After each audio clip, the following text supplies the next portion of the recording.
अभी 3 hand raise हैं, तो 2 तो कल हो चुके हैं, तो उनको अभी प्रेफरेंस नहीं मिलेगा। पूनम अग्रवाल।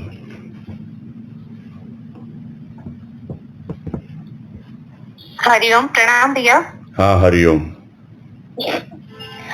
भैया जो 65 पेज पे जो बात आई थी ना, बेटा मरना मत, देश की लाज रखना, मैं आ गया हूँ। 1 मिनट, पेज मैं निकाल लूँ ना। हाँ भैया।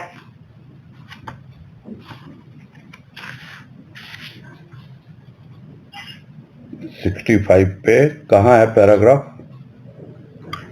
भैया वो पैराग्राफ में ऊपर से आ रहा है, और जब वो बाबा जी माँ बनासा के पास पहुंचते हैं ना, तो कहते हैं ना कि बेटा मरना मत, देश की लाज रखना। हाँ जी। हाँ, तो मुझे ये पूछना था कि ये जो गुरुदेव बाबा जी ने कहा देश की लाज रखना, मतलब ये क्या कहना चाह रहे हैं बाबा जी? वेश है ना, भक्त का वेश है उनका।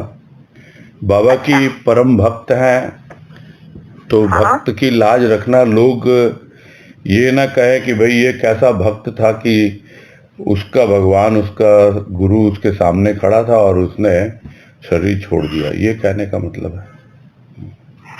अच्छा, मतलब बाबा जी आ गए इसके लिए?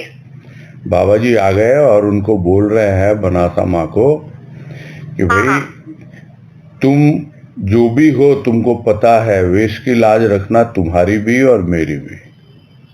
अच्छा। इज्जत बचाना, कहने का सरस भाषा में बोलेंगे ना, क्या बोलेंगे? दोनों की इज्जत दांव पर है, मरना मत तुम। अच्छा, ठीक है। हाँ भैया ठीक है। हरिओम। हरिओम। हाँ, वैशाली शिंदे।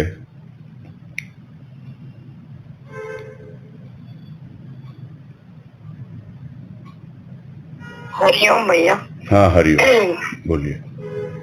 भैया वो आया था ना कि बाबा को अंतिम समय जब रथी पे लिटाया गया, तो नॉर्मली सभी लोगों को रथी पे लिटाया गया बोलते हैं, और बाबा को रथी पे, तो थोड़ा रथी और अर्थी का डिफरेंस समझाएंगे क्या? वो एक ही है, रथी और अर्थी। वो जिस तरह वो निकाली जाती है ना एक तरह से अलग शोभा यात्रा, तो उसको रथ को रथी कर दिया गया है। वो रथ तो क्या होता है, वो रथ जैसे हाँका जाता वो नहीं होता, वो होती तो अर्थी ही है, और उसको सजाया जाता है, ये किया था जैसे रथ को सजाया जाता है, इसलिए उसको रथी कहा जाता है।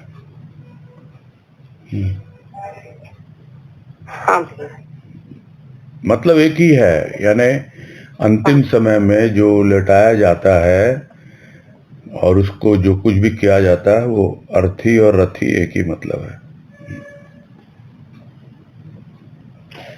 ओके, हरिओम। हाँ हरिओम।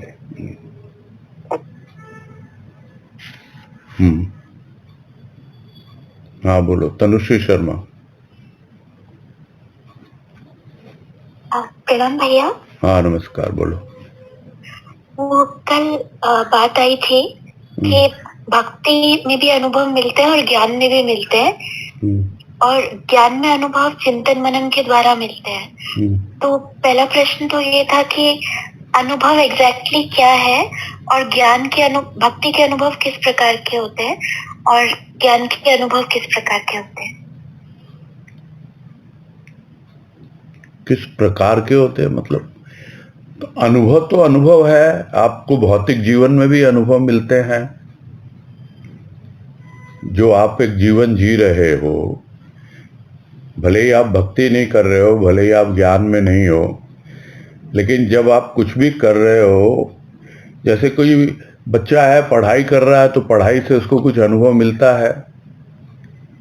अब वो अनुभव, कोई तो स्कूल जाता है तो वो खेलने का अनुभव मिलता है, कोई स्कूल जाता है उसको पढ़ने का अनुभव मिलता है। तो अनुभव जो होता है वो एक आपको भीतरी होता है, यानी आपको अपडेट करता है, आपकी नॉलेज बढ़ाता है। और जो बाहरी चीज़ों से या भीतरी चीज़ों से जो भी इंटरेक्शन होता है आपस में वही आपके भीतर रहता है, और यदि आप उसको मनन चिंतन नहीं करते हो, उस पर वर्क नहीं करते हो, तो वो अनुभव जो है आपको होते हुए भी नहीं है। इसको हम कहते हैं गलतियां हो जाती हैं इंसान से, होती हैं, अनुभव दे के जाती है, गलतियां सिखा के जाती हैं, बहुत कुछ बतला के जाती हैं, किंतु यदि हम उस पर ध्यान न दें तो वो गलतियां फिर आएंगी और फिर और विकराल रूप में आएंगी। तो सीखा ना हमने गलतियों से कुछ, तो वही अनुभव कहलाता है। और यदि नहीं सीखा, अनुभव तो मिला लेकिन हमने सीखा नहीं उससे। क्यों नहीं सीखा? क्योंकि हमने उस पर ध्यान नहीं दिया। तो बिना ध्यान दिए हुए अनुभव काम में नहीं आता है। अनुभव उस वक्त तो होता ही है। हम जब सुन रहे हैं, अभी चर्चा कर रहे हैं, बातें कर रहे हैं, या इतना कुछ हो रहा है, सत्संग वगैरह में भी जाते हैं, अटेंड करते हैं, सब कुछ तो होता है, किंतु जब तक हम उस पर ध्यान नहीं देंगे तो वो अनुभव आगे नहीं बढ़ता है। बस यही है मेन समझने की बात। अनुभव सूक्ष्म में होता है, घटनाएं बाहर से भी आती हैं और बहुत बार भीतर से भी हमारे जो सूक्ष्म विचार हैं वो उठते हैं, और उसके द्वारा हमें सूक्ष्म में भी कुछ न कुछ अनुभव मिलते हैं। तो ये स्थूल और सूक्ष्म दोनों का साथ साथ चलता रहता है। तो ये हो गया अनुभव। अब भक्ति में अनुभव, बाहर की भक्ति करते हैं तो बाहर से मिलता है अनुभव, भीतर की भक्ति करते हैं तो भीतर से अनुभव मिलते हैं। उसी तरह ज्ञान है, बाहर का ज्ञान अर्जित करते हैं, पुस्तकीय ज्ञान, उससे भी अनुभव मिलते हैं, लेकिन कब? यदि हम उस पर ध्यान देंगे। उसी तरह भीतर जो आपको थोड़ा सा भी ज्ञान हुआ, उस पर आपने मनन चिंतन किया ध्यान देने के बाद, तो और उसका सार ग्रहण करना सीखते हैं। तो इस प्रकार से अनुभव जो है आगे बढ़ता जाता है और वो अनुभूति का रूप लेता है। प्रारंभिक अवस्था अनुभव है, उसके बाद की अवस्था अनुभूति बनती है। ये एक सिंपल सा फार्मूला है जो गुरुदेव ने समझाया है। ये विशेष करके जब वो लेख पढ़ा गया था गुरुदेव का, मनन चिंतन ध्वनि या चिंतन मनन ध्वनि, जो भी नाम था उसका, आनंद ध्वनि पुस्तक से, हाँ, तो उस वक्त बहुत स्पष्ट रूप से बातें समझ में आ गई थी। ठीक है, क्लियर हुआ कुछ? भक्ति का अनुभव, सूक्ष्म अनुभव थोड़ा सा और समझना था भैया। सूक्ष्म अनुभव तो ये होता है, आप किसी से प्रेम हो गया आपको, तो किसी से प्रेम हुआ तो जिसको प्रेम हुआ वही उसको अनुभव करेगा, जिसको प्रेम नहीं हुआ वो उसको अनुभव नहीं कर पाएगा। अच्छा। हाँ जी, वैसे ही है भक्ति में। जिसको भगवान से थोड़ा प्रेम हो गया वही भक्ति के अनुभव करता है, और नहीं तो भक्ति ऊपरी सेवा कर्मकांड के रूप में ही रह जाती है। अच्छा। सब ये सर्दी गर्मी होती है तो ये स्थूल अनुभव बोलेंगे इसको? हाँ जी, सर्दी अनुभव हो रही है या? हाँ जी। अच्छा। अच्छा, हाँ भाई, हाँ भाई। हरिओम भैया। हरिओम हरिओम। अजय झुंझुनवाला।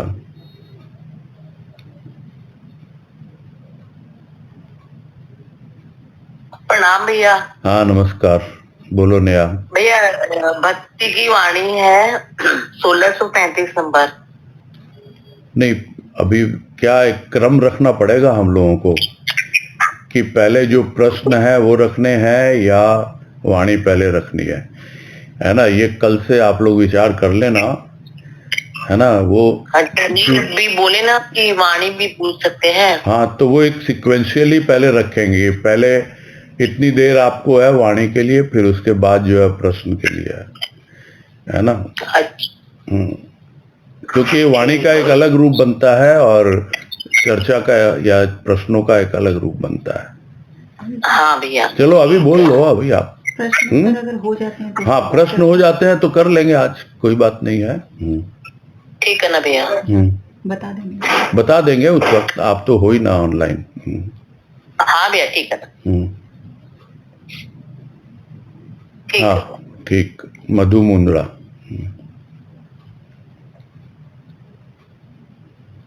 प्रणाम भैया। हाँ नमस्ते। इसमें जो बाबा वाणी के अंदर इसमें आया था, बाबा की जीवनी के अंदर, कि बाबा जो है वो मतलब जब उन्होंने मौन ले लिया तो वो नाक से बोलते थे। हाँ। तो ऐसे मन में आ रहा था कि नाक से बोलते थे तो कैसे भक्त जनों को मालूम पड़ता था, कैसे समझ में आता था, और आखिर तक वो नाक से ही करे। जैसे गुरुदेव को जब मिले तो उनसे भी वो उसी ढंग से बात करते थे। हाँ, वो समझना पड़ता है। कुछ बच्चे जैसे तोतली भाषा में बोलते हैं, तो जिस तरह उनके मित्र होते हैं या उनके माता पिता होते हैं, वो उस भाषा को बड़े आराम से समझ लेते हैं, किंतु जो स्ट्रेंजर होते हैं, अनजान लोग होते हैं, वो जल्दी से समझ नहीं पाते हैं तोतली भाषा भी। तो वैसे ही है नाक से बोलने वाली जो भाषा उनकी है, मतलब वो नाक से बोलते थे, यानी कि जिह्वा को नहीं हिलाते थे, ये है कहने का मतलब। जीभ को नहीं हिलाते थे नाक। हैं? सबको फिर कैसे समझ में आती थी उनकी बातें? जिनको समझना होता था आती थी, नहीं तो माँ बनासा उसको समझा लेती थी। हाँ जी, हाँ। माँ बनासा के थ्रू वो समझ लेते थे लोग कि क्या कहना चाहते हैं। जिनको समझ में आ जाता था वो सीधे सीधे समझ लेते थे, और नहीं समझ में आता था तो माँ बनासा उनको समझा देती थी। ठीक है भैया। हाँ, हरिओम। हरिओम। सुनीता जालान।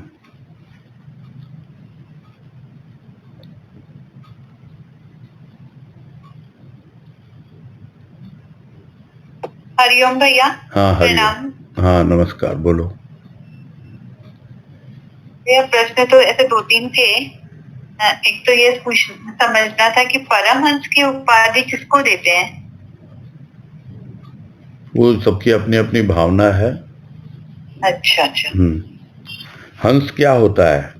कहते हैं हंस जो है नीर क्षीर विवेकी होता है, दूध का दूध पानी का पानी कर देता है, यानी उसका विवेक उस अवस्था तक पहुंच जाता है, वो हंस हो गया। और उसकी जो परम अवस्था है तो परमहंस कहलाएगा। इस तरीके से ही बात होती है।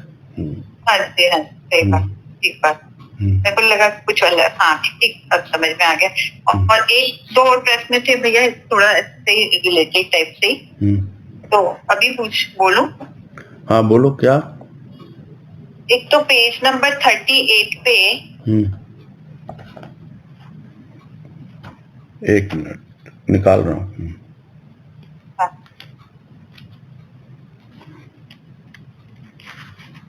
पेज नंबर 38 है।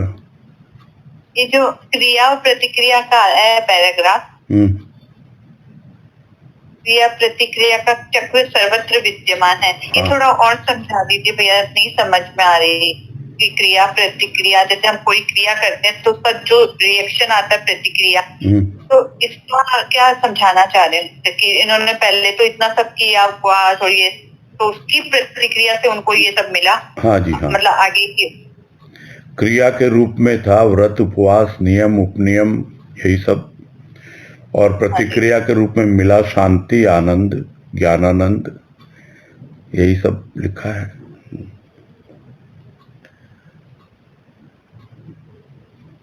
ये और यही जैसे आनंद जो शब्द हम बोलते हैं कि आनंद को, तो ये क्या आनंद मूलतः है, हम जैसे जैसे आध्यात्मिकता से या जैसे जैसे सार से जुड़ेंगे और जैसे जैसे हमें अनुभव होंगे, उसी से हमको पता चलेगा ना कि आनंद किसको, आनंद का अनुभव मतलब जैसे अनुभव में आएगा, जैसे ये आनंद वही अनुभव करे जैसे प्रकृति का उद्घाटन किया हो। तो आनंद शब्द ऐसे तो शब्द है, लेकिन जब उसका भाव का हमें आनंद शब्द का भाव जब पता चलता है तो थोड़ा तो उसका सतह स्तर ऐसा होता होगा क्या कि जैसे जैसे हमारे अंदर उसके प्रति कृतज्ञता होगी कि अरे वाह कितनी चीज हमें समझ में आ रही है, अरे दुख में भी सुख का अनुभव हो रहा है, या ये चीज भी हमें तो मतलब पहले भारी लगती थी अब तो कितनी सरल हो गई है, तो तो ये से थोड़ा थोड़ा उनके प्रति कृतज्ञता आती जाएगी, तभी हमें आनंद का असली रूप समझ में आएगा क्या भैया? नहीं, आनंद तो सब जगह है। ये गुरुदेव का लेख है ना, आनंद कहाँ। हाँ। उसमें है, गुरुदेव ने स्पष्ट बताया, कोई जगह नहीं है जहां आनंद नहीं है। हाँ। अब आपको उस आनंद को पकड़ना या चुनना या समझना, वो आपको आना चाहिए। जो कुछ भी आनंद है, क्या आनंद एक निष्पक्ष अवस्था है। निष्पक्ष यानी वहां कोई पक्षपात नहीं है। जहां सुख होगा वहां दुख आएगा, यानी एक पक्ष जो है सुख है, दूसरा पक्ष जो है वो दुख है। अच्छा। तो आनंद जो है वो निष्पक्ष है, वो दोनों से ऊपर है। ये होता है आनंद। तो वो भी बात आती है बहुत बार, आनंद ऐसा नहीं है कि सुख में ही आनंद है, लेकिन जब सुख में होते हैं लोग तो भी सुख में भूल जाते हैं अपने आप को, आसक्ति में लग जाते हैं, सुख के प्रति आसक्त हो जाते हैं। और दुख में होते हैं तो दुख से बाहर निकलने के लिए छटपटाते रहते हैं। लेकिन जिसको आनंद की अनुभूति करनी होती है वो तो प्रभु के विरह में आंसू बहाता है। वो एक तरह से दुखी है ना उसको, तो भीतर से तो, किंतु उसमें भी उसको आनंद मिलता है। हाँ, तो आनंद तो है ही, सब जगह है। हाँ, उसको पकड़ने की, समझने की, अनुभव करने की जो क्षमता है या तरीका है वो आना चाहिए, और वो आता है निष्पक्ष होने से। अच्छा जी। निष्पक्ष, हाँ सही बात। ठीक है। हरिओम। हाँ, पूनम अग्रवाल। अच्छा, आप तो हुए थे पहले, इनको अजय बंसल को देते हैं। अजय बंसल। हाँ भैया प्रणाम। हाँ नमस्कार, बोलिए। कल एक बात हुई थी कि अच्छी चीजों से भी मोह नहीं रखना चाहिए जी। तो जैसे मेरे कुछ हेल्दी रूटीन्स हैं, जैसे कि टाइम से सोना, टाइम से उठना, वॉक करना या योगा करना, टाइम से खाना, प्रेयर हो गई, थोड़ा इस तरह का है। तो ये सब करने से एक अपने अंदर थोड़ी एक गुड फीलिंग है, एक कॉन्फिडेंस है, एक शांति है और एक उत्साह ऐसे है। तो इसको मतलब जो मैंने समझा आपके कहने से और वैसे कि रिजिड नहीं होना है, लेकिन वो डिसिप्लिन अगर रखते हैं तो एक नहीं तो फिर लगता है कि शायद बहक जाए या इस राह से विमुख हो जाए। तो आपका मतलब क्या इसमें सुझाव है? कि नहीं, जो आपने शुरू में पूछा कि अच्छी चीजों से मोह नहीं होना चाहिए, उसका तो संक्षेप में यही सार है कि जो हमें चीजें अच्छी लगती हैं तो हम उससे बहुत ज्यादा अटैच हो जाते हैं।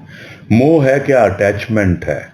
तो उससे बचने की बात हो रही है और कोई बात नहीं है कि आपको अटैचमेंट होना नहीं चाहिए, भले ही कितनी भी अच्छी चीज हो। आप टाइम से उठ रहे हो, टाइम से सो रहे हो, बिल्कुल बैलेंस्ड लाइफ जी रहे हो, डिसिप्लिन तरीके से जी रहे हो, किंतु किसी कारणवश यदि उस आपके टाइम टेबल में, उस रूटीन में कुछ व्यवधान हो, कुछ डिस्टरबेंस आए, तो ऐसा नहीं कि आप उसकी वजह से अपने आप को परेशान करें और सोचे कि ये क्या हो गया, डिस्टर्ब हो जाए बिना बात का। वो होगा। जो बहुत ज्यादा मोह करता है ना किसी भी चीज से, किसी व्यक्ति से, वस्तु से, अवस्था से, किसी भी चीज से, तो वो जब मोह उसका खंडित होता है या उसमें किसी प्रकार का व्यवधान होता है तो बहुत ज्यादा उसको परेशानी होती है। तो अच्छी चीजों से मोह बहुत ज्यादा हो जाता है, बुरी चीजों से तो अलग ढंग से मोह होता है। अच्छी चीजों का मोह जो है वो भी नहीं होना चाहिए, यही कहने का मतलब है। वो रिजिडिटी नहीं होनी चाहिए मतलब। हाँ जी, मोह का मतलब यहाँ पे वही है, उसमें आसक्त न हो आप। एकदम से आप उसी में उलझ गए आप।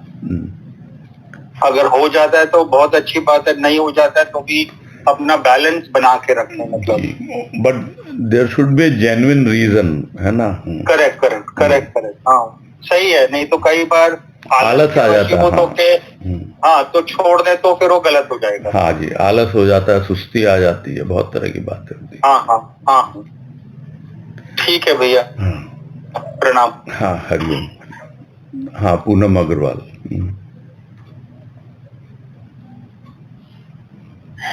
हरिओम भैया, प्रणाम। हाँ, बोलिए, नमस्कार। भैया ये जो पेज नंबर 50 पे, एक मिनट ले रहा हूँ, एक मिनट। हाँ, पेज नंबर 50। हाँ, उसमें जो सेकंड पैराग्राफ है ना, जगले की माता ने जीवन को सफल किया, उसमें नीचे पैराग्राफ है ना कि रहते थे अतः ग्राम में भ्रमण न करते थे, किंतु आज का यह आमंत्रण केवल आमंत्रण मात्र न था, यह थी लज्जा की ललकार। बाबा जी को कहती, क्या हुआ जो घर पर ही वस्त्र रहित रहते हो, आओ न बीच में जरा देखूं तो तुम कैसे वीर हो। तो भैया मन में बात आ रही थी कि जब बाबा जी तो पूर्ण हो गए तो इस तरह के भी अभाव हमारे जीवन में मतलब आते हैं क्या? इस तरह के विचार भावनाएं आती हैं क्या? बिल्कुल आते हैं। एक सीधा सा मुहावरा आपने बहुत बार सुना होगा। यहाँ पे वही भाव है जो उस मुहावरे का भाव है। अच्छा। अपनी गली में तो कुत्ता भी शेर होता है। सुना है ना? ये नहीं सुना? हाँ भैया। वैसे ही है भाई, घर में हो तुम निर्वस्त्र होके घूम रहे हो, क्या हुआ? बाहर निकलो, देखते हैं वो लज्जा ललकार रही है ना उनको कि कितना तुम एकदम वो हो चुके हो, बेफिक्र हो चुके हो। बस यही कहने का मतलब है यहाँ। तो मतलब भैया ये कहने का मतलब है कि बाद में भी मतलब इस तरह के विचार भावना हमारे भीतर उमड़ती हैं। बाद में भी बहुत आती है, सब तरह की आती है। आप 5 जनों के बीच में बैठ के अपने आप को बहुत दिखा सकते हो कि मैं तो ऐसा, मैं तो ऐसा। जब आप जाओ, जो गए विवेकानंद धर्म संसद में, तब न मालूम पड़ा ना उनको कि किस प्रकार से है वो अपने इष्ट से कितना प्रेम करते हैं, कितना उनमें भाव है। उसके पहले तक तो खूब अपना ज्ञान देते थे सबको। तो सिचुएशन जब आती है ना, तब ज्यादा मालूम पड़ता है। भले ही वो कितना ही ज्ञानी हो, कितना ही भक्त हो, जब स्थिति परिस्थिति वैसी जीवन में आती है तो यहाँ पे यही है, अभी ये स्थिति परिस्थिति है तुम्हारी, और देखें कि तुम कितना उन सब से ऊपर उठ चुके हो।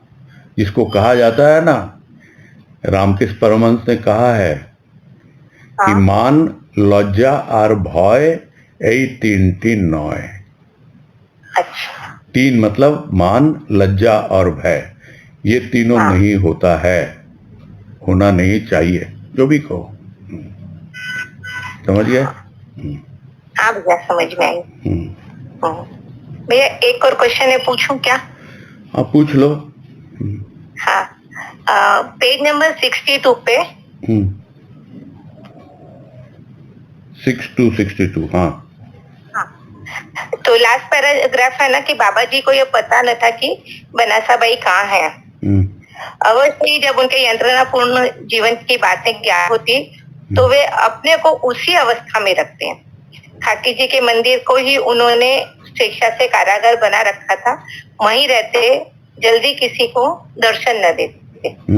तो भैया मन में भाव आ रहा था कि बाबा जी तो त्रिकालज्ञ हो गए, जैसे हम सुनते हैं कि पूर्ण ज्ञाता जो हो जाता है उसको सब ज्ञान होता है, तो उनको कैसे ये खबर नहीं लग रही थी कि उनके भक्त की दशा क्या है? मतलब कोई आकर उनको बता रहा है, और दूसरी बात वो स्वेच्छा से उस कष्ट को सह रहे हैं, तो क्यों सह रहे हैं वो उस कष्ट को? मन में ऐसे लग रहा था। आपका काम पड़ा है क्या गुरुदेव के साथ कभी? नहीं भैया, मैं तो 2000 अच्छा। से लगी हूँ सत्संग में। अच्छा अच्छा। तो जो लोग हाँ गुरुदेव से भी मिले हुए हैं और उनकी हाँ। दिनचर्या या सब ये सब देखते थे। तो सबको बोला हुआ था घर में। मैं अपना प्रैक्टिकल एक्सपीरियंस बता रहा हूँ। हाँ भैया। तो ऐसा तो है नहीं गुरुदेव को ज्ञान नहीं हुआ था। हाँ घर में एक नियम था कि शाम को 8:30 बजे के बाद कोई भी बाहर नहीं रहेगा, सब घर में लौट के आ जाएंगे, सब बच्चे पति पत्नी के साथ या अकेले हैं चाहे जो भी हैं। अच्छा। ये नियम था। और अगर किसी वजह से कोई नहीं आया तो ऐसे घूमते थे एकदम पूरा लेफ्ट राइट बेचैन होके एकदम बच्चों की जैसे, क्या हुआ, क्यों नहीं आया, क्यों नहीं आया, क्या हो गया उसको, क्या परेशानी है, उनको करने की जरूरत है क्या, ये सब है। लेकिन व्याकुल हो जाता है ना इंसान। ये सब उनकी लीला होती है, वही लीला का ही तो वर्णन है ये सब। अच्छा। दिखाना भी होता है। और दूसरों को भी दिखाना समझाना होता है कि हम तुमसे अलग नहीं है। कई बार एक दो बार ऐसा हुआ है, वो ट्रेन में बैठे गए थे और एकदम से वो साथ में एक छोटा सा पाउच रखते थे, पान वान जिसमें रखते थे, वो पाउच गायब हो गया और उसी में टिकट भी थी उनकी ट्रेन की। और जो सी ऑफ करने गए तो फिर वो कहाँ चला गया, बच्चों की तरह एकदम छटपटाने लगे, क्या है वो है एकदम। उसी वक्त उनकी और टिकट बनाई गई और पान वान की व्यवस्था की गई, तब जाकर के थोड़ा शांत हुए। तो ये ठीक है, ये उनकी लीला, उनको दिखाना भी पड़ता है। ठीक है, समझ गए ना। हाँ भैया, समझ में आ गई बात। भैया हरिओम हरिओम। हाँ वनीता केडिया।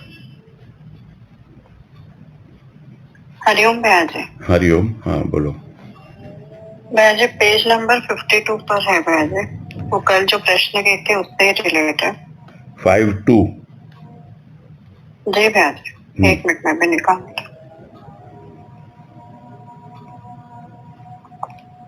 ये जो कल आपने कहा था कि वो भय जो है वो कॉशियस में से सावधानी है, तो उसके नीचे का पैरा में मतलब बोल रहे हैं कि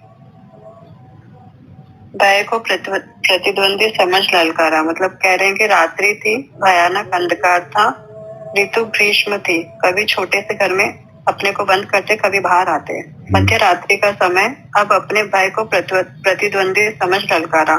तो यहाँ पर समझना था भैया जी कि अगर वो सावधानी कॉशियसनेस है तो फिर वहां पर ललकार कैसे कि भाई मैं तो तुम्हारे प्रति सचेष्ट हूँ, सावधान हूँ, तुम बार बार क्यों डिस्टर्ब करते हो मुझे आकर के, देखे क्या कर सकते हो तुम। हम सावधान रहते हैं किसी के प्रति और बार बार आके वो अपना दिखाता है, बोलो ठीक है आ जाओ देखते हैं, दो हाथ हो जाए, किसमें कितना है दम देख लिया जाए। तो यही है वो बात, और कुछ नहीं है। सावधान है, हम तैयार हैं, देखो तुम क्या करते हो। विकारों के लिए भी होता है, यहाँ भय की बात है। बहुत बार विकार आते हैं सामने, बिल्कुल दिखते हैं आते हुए, वो उसी को दिखेगा जो सावधान है, जागरूक है, कि उसके ऊपर क्रोध चढ़ रहा है, तू चढ़ेगा मेरे पे, क्रोध आएगा, देखते जरा तुम्हारी हिम्मत। नहीं, फिर नहीं हो पाता है। क्रोध भी देखता है कि अरे मैं इसको वश में नहीं कर सकता, लौट जाता है। यही है सब चीजों का। जितने भी सूक्ष्म भाव हैं, जब आप सावधान हो, जागरूक हो, तो आप चाहें तो उनको अपने भीतर एंट्री दें और नहीं तो नहीं। यही तो बाबा की एक वाणी भी है कि मेरी आंखें पहरेदार हैं, बाहर से कोई भी गलत व्यक्ति विचार को मेरे भीतर नहीं आने देती और भीतर कोई ऐसा विचार उठने भी नहीं देती। तभी तो कहेंगे ना बाबा, है ना। जी। यहाँ भी वो सावधानी का ही मतलब है, लेकिन उसके बावजूद भी वो बार बार आ रहा है, तो ठीक है बोलो मैं तो सावधान हूं, देख लो जरा तुम्हारे में कितना दम है, तुम मुझे प्रभावित कर सकते हो क्या। यही है यहाँ तात्पर्य। तो उसके बाद ही मतलब बाबा जी को गंभीर निद्रा आ गई। हाँ जी, मतलब उस पर विजय प्राप्त, मतलब भय भाग गया उसके बाद में। उसके बाद में डर, खुद ही डर के भाग गया, ये है, तभी तो सो पाएगा कोई। जो डरता रहेगा तो वो कैसे सोएगा? जी ठीक है महाराज। हरिओम महाराज। हाँ, हरिओम हरिओम।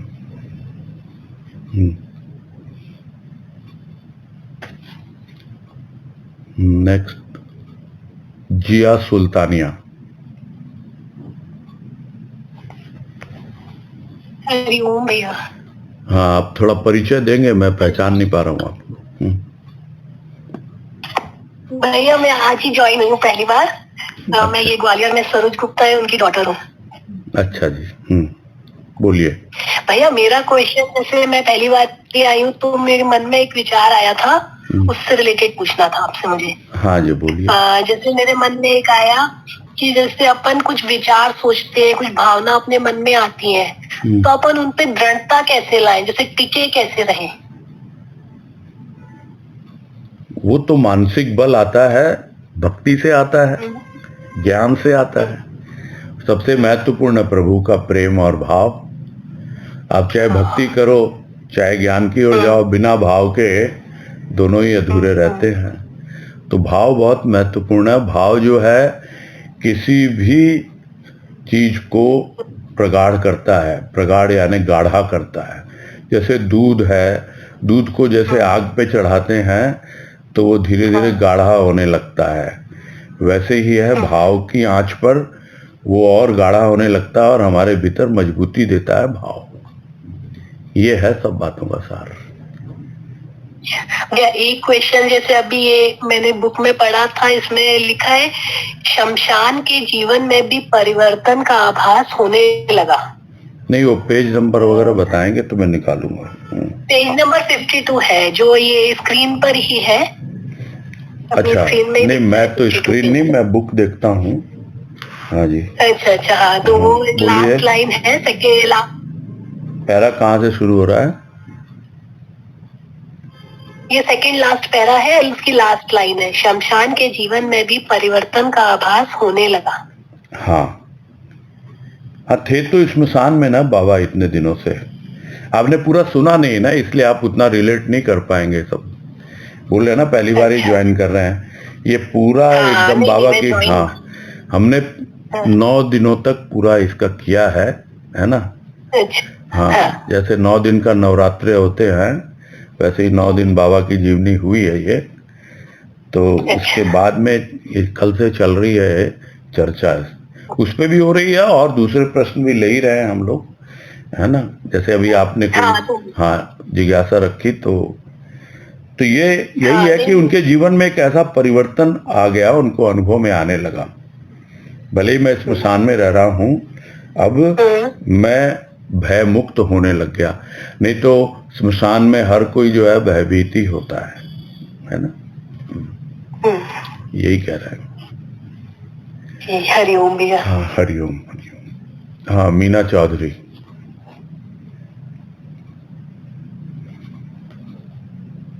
हरिओम भैया। हरिओम, बोलिए। ये मैंने बाबा सभी नहीं पढ़ी है, थोड़ी तो बाबा बलदेव वाणी भी पढ़ी है, माँ बनासा की जीवनी भी पढ़ी है कुछ, और अभी जो गुरुदेव की द्वारा लिखित बाबा की ये जीवनी, फिर भी बहुत कुछ अलग से इतना कुछ दे के जा गई है कि भूल नहीं सकते। यूं लगता है कि जैसे कि बाबा और सिर्फ अपने लक्ष्य के प्रति पूर्ण समर्पित थे। किस तरह से एक लक्ष्य ही उनके सामने था और उनकी आत्मा की आवाज, और कोई साथी नहीं था बाबा के पास में। वो जो कुछ करना चाहते थे सत्य से प्रेरित होकर अपनी आत्मा की आवाज के साथ चले जाते थे। घर छोड़ा इसीलिए, दुनिया की परवाह नहीं की, घर वापस आके भी देखे नहीं। बाद में तो शाम की पहाड़ियों पर किए इतनी कठिन तपस्या। और इसमें एक बात संक्षेप में क्या, पूर्ण रूप से समर्पित भाव है ये कि गुरु के बिना कभी भी इतना कुछ कर लिए थे, तो शाम की पहाड़ियों पर भी कितनी कठिन परीक्षा दिए थे, फिर भी गुरु के बिना कभी भी पूर्ण नहीं बन सकता इंसान। आए, गुरु की आवाज उन्हें सुनाई दी, जहां से आए थे वहीं पर वापस चले जाओ आओ। और वहां पर आकर भी किस तरह से वो पूरा धरातल बन गया था बाबा जी का, पात्रता पूर्ण थी। जी जी। और जो जरा सी कमी रह गई थी, एक स्वप्न के दृष्टा के रूप में पाकर उस कमी को एकदम जीवंत हो उठे थे। सब कुछ छूट गया था। और मेरे मन में नहीं, आप अपनी जिज्ञासा रखो ना, क्या है। ये सब तो हम पढ़ चुके हैं ना, बताया तो सब सुने, पता नहीं। ये जो बात बहुत अच्छी लगी, जो बात बहुत अच्छी लगी वो बोलने का मन हो रहा है। अच्छा, ठीक है, वो तो बोल ही रहे हो आप। कहाँ से मेरा तो सुन ली। हाँ। और कहाँ से वो 3 बार ओम बोले जी। भैया जी, जैसा तो पता नहीं, इतनी समझ भी नहीं है। जो अच्छा लगा वही बोल देती हूँ। नहीं, अभी 2 दिन पहले भी, परसों भी बात हो रही थी। नहीं, मैं आपको जो बीच में मुझे जिज्ञासा आ रही है ना, वो मैं बोल रहा हूँ। मुझे जो जिज्ञासा आ रही है वो मैं बोल रहा हूँ। हाँ, अभी 2-3 परसों की बात है शायद, वो भाई साहब ने प्रश्न किया था ना, अजय बंसल जी ने, कि जीवंत गुरु चाहिए क्या। और तब यही बात आई थी कि जिसको स्थूल पे ज्यादा फोकस होता है, स्थूल पे ज्यादा ध्यान होता है, तब स्थूल में ज्यादा चाहिए होता है। अगर आपकी समझ और पकड़ सूक्ष्म की हो जाती है, जितनी गहराई से होती है, तो वो आपकी अंत प्रेरणा जो है वही सारे के सारे अवगुत्थन खोल देती है। क्योंकि वो परमात्मा जिसको आप वन में ढूंढ रहे हो, जो बाबा ने ढूंढा तो शाम की पहाड़ी में, वो परमात्मा जिसको ढूंढने के लिए आदेश उनको मिला कि जाओ, जहां से आया लौट जाओ, फिर सोए हुए हैं और इस तरह का एक बन रहा है, तो उनका अपना एक जीवन है। सबके जीवन में उस तरह की घटना होगी आवश्यक नहीं है। नहीं है। आप जितना ज्यादा अपने प्रति जागरूक होते जाओगे और जितना स्थूल की जितनी भी घटनाएं हैं वो बस एक संकेत मात्र समझ करके जितना भीतर प्रवेश करते जाओगे गहराई में, वही है। एक सिंपल थ्योरी है, बहुत सिंपल है। Push pull theory. पुश करता है वो आपको बाहर से भीतर की ओर, और भीतर बैठ के वो आपको पुल करता है, अपनी ओर खींचता है। और ये जिस दिन आपको सूक्ष्म में अनुभव में आ जाएगा तो आप भी उसी अवस्था को उपलब्ध हो सकते हैं जिस अवस्था को बाबा हुए, गुरुदेव हुए। समझ में आ रही ना बात? बहुत समझ में आ रही है। हाँ, और कुछ नहीं है। कृपा होगी तब तो, बहुत कृपा तो बरस ही रही है, हो भी रही है। जी हाँ। इतनी दृढ़ता होगी, अटल विश्वास होगा, चल पड़ेंगे उस राह पर, पीछे नहीं मुड़ कर देखेंगे। स्थूल, मैं बार बार बोलता हूँ, स्थूल का खेल ऐसा है कि बहुत जल्दी हम इधर उधर डिस्ट्रैक्ट हो जाते हैं। डिस्ट्रैक्ट हो जाते हैं माने हमारा ध्यान जो है वो भंगित हो जाता है, इधर उधर चला जाता है। ये सबसे बड़ी समस्या है। जो ध्यान लक्ष्य की ओर होना चाहिए होता भी है, आगे बढ़ते भी हैं, बस स्थूल में कुछ ऐसी चीजें या कुछ ऐसी अवस्था, घटना कुछ भी बन सकती है और एकदम हमारा ध्यान भंग हो जाता है। वो उसके प्रति सावधानी बरतनी है। स्थूल का जीवन है, खेल है, सब कुछ है, चलते रहेंगे जितना यथा योग्य हमको आवश्यक है।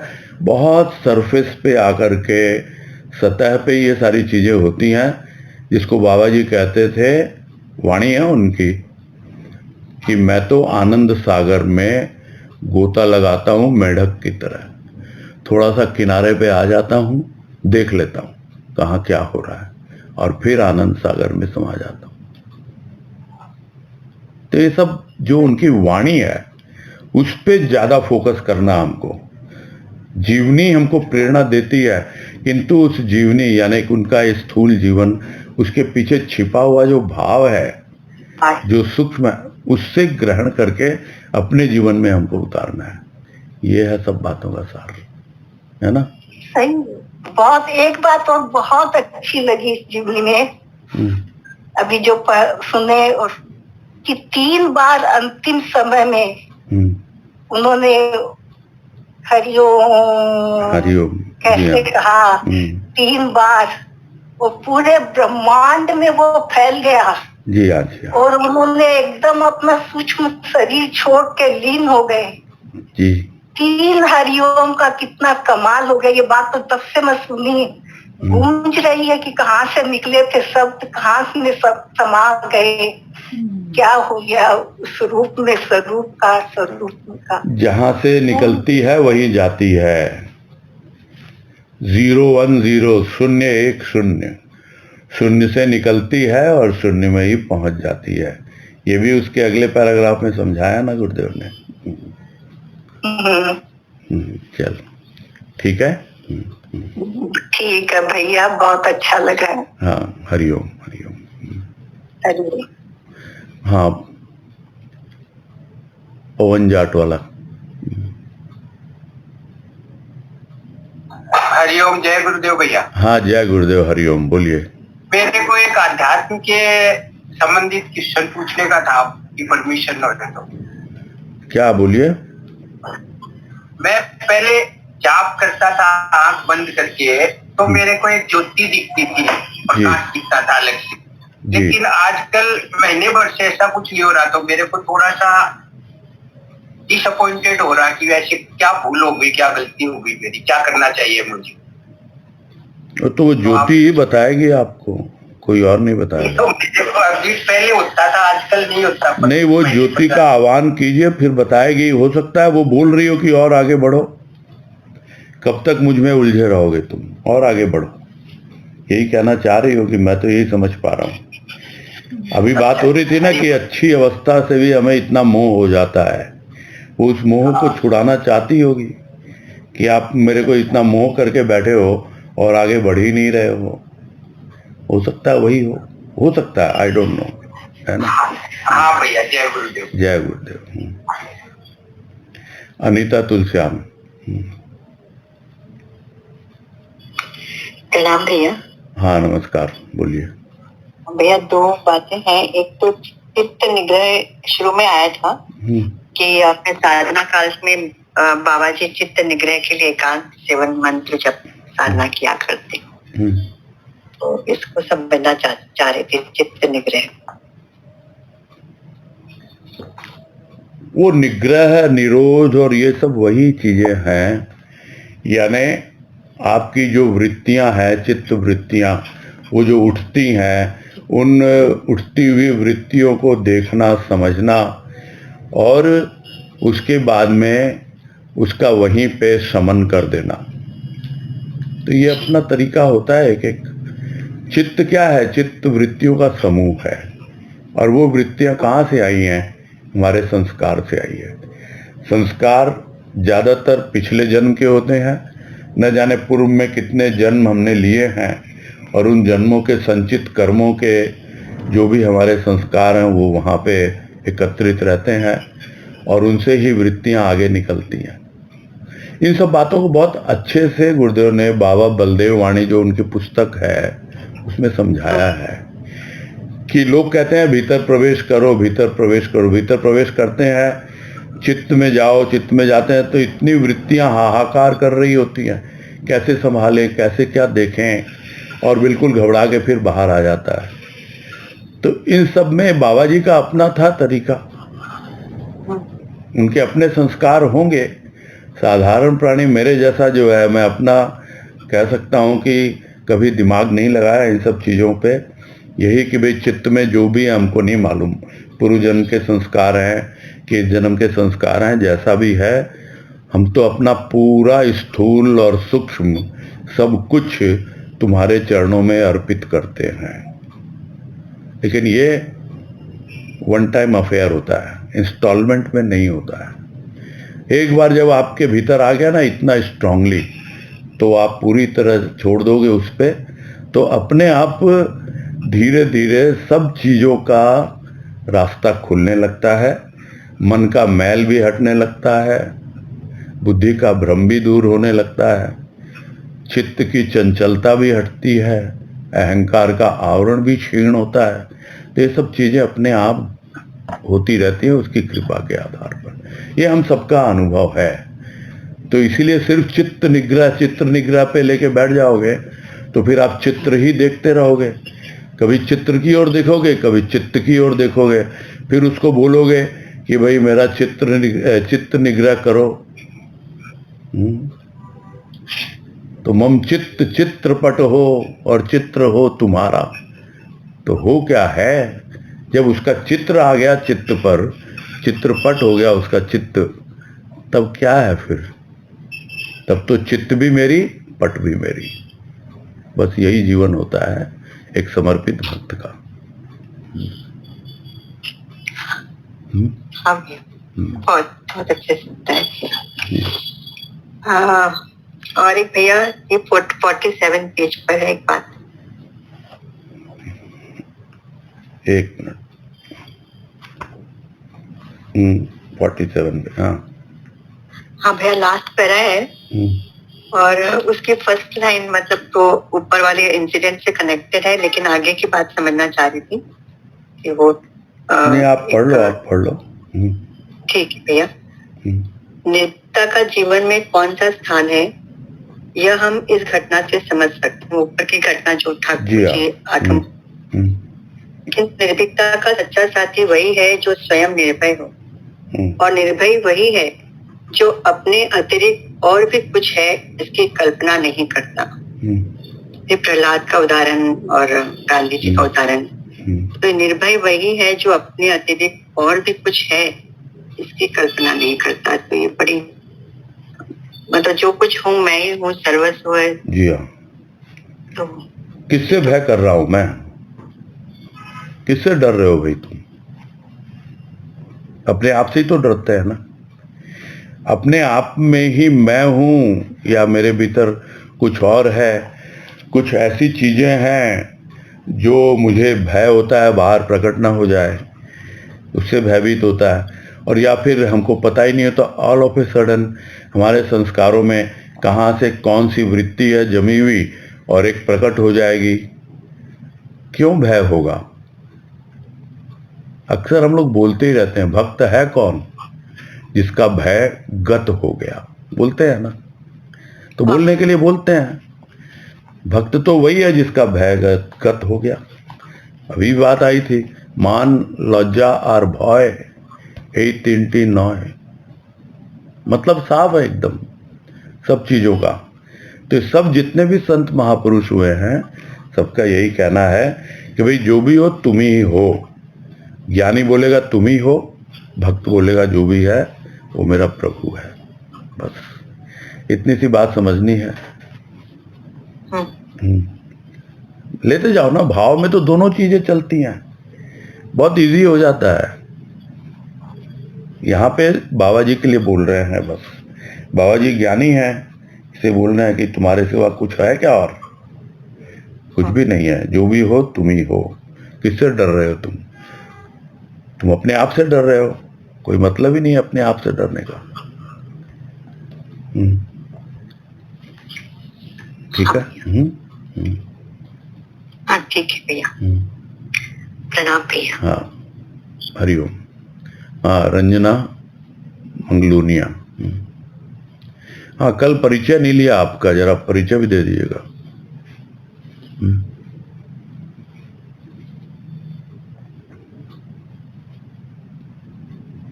हाँ हरिओम भैया। हरिओम भैया हाँ। जी। हाँ मैं सुजानगढ़ से हूँ भैया। हाँ बोलिए। हाँ जी। हाँ 20 साल से सत्संग नहीं ठीक है, मैं अब समझ गया। मेरे को डाउट था, उसको क्लियर करना था, समझ गया मैं। हाँ जी जी।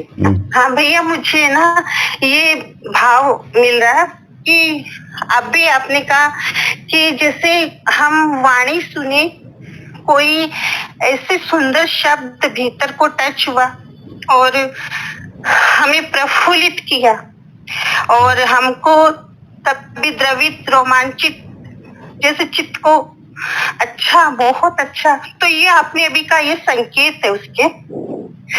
तो फिर है ना, हम हर पल जागरूक कैसे रहे?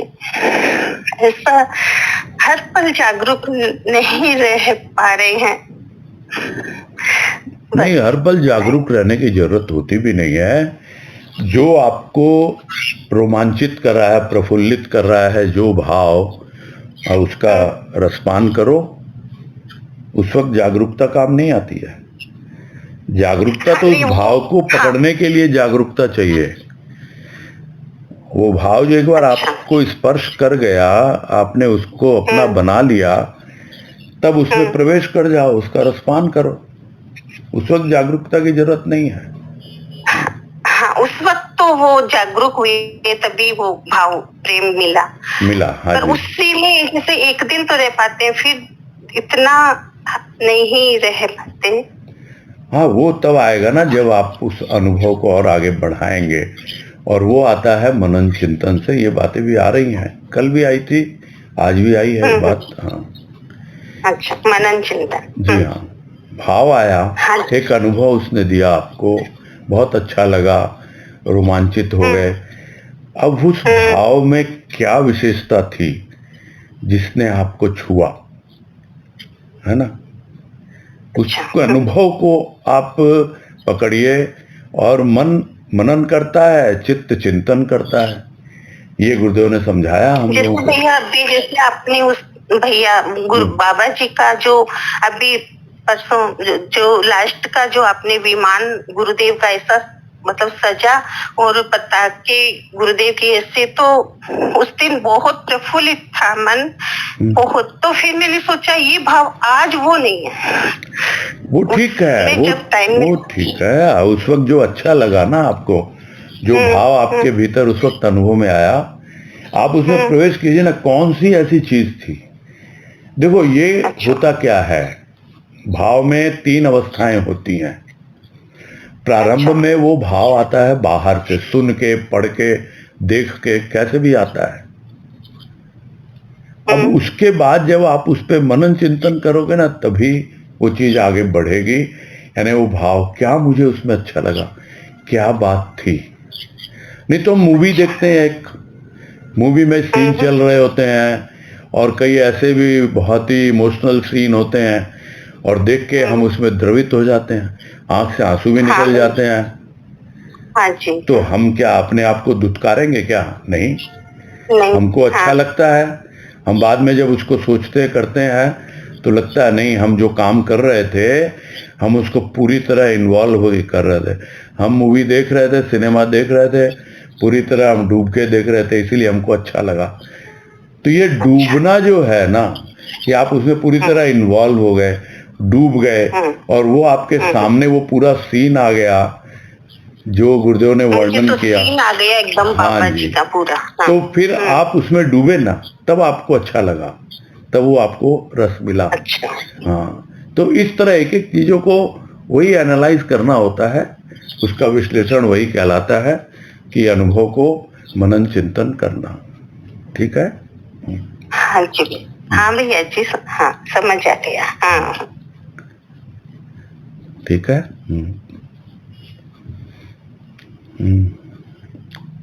और तो कुछ है नहीं, और समय वाणी का रह भी नहीं गया अब, है ना? नया ने बोला था वाणी का, अभी तो है नहीं समय वाणी के लिए। कल ले लेंगे, और कल आप लोग प्रोग्राम उसी तरह बनाओ, है ना? उसी ढंग से हम ले लेंगे वाणी। पहले वाणी ले लो, बाद में वो ले लो, जैसे भी है। एक सिस्टमैटिक रूप इसका दीजिए आप, है ना?